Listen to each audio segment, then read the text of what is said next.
ఆయనకు అలవాటే వెకిల్ మాటలు మాట్లాడడం, ఆయనకు అలవాటే బాధ్యత రాహిత్యంగా మాట్లాడడం.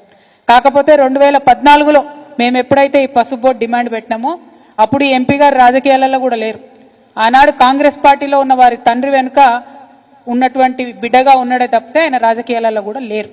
2019లో పోటీ చేసినప్పుడు బాండ్ పేపర్ రాసిచ్చి 5 రోజులలో పసుపు బోర్డు తీసుకొస్తామని చెప్పిండ్రు.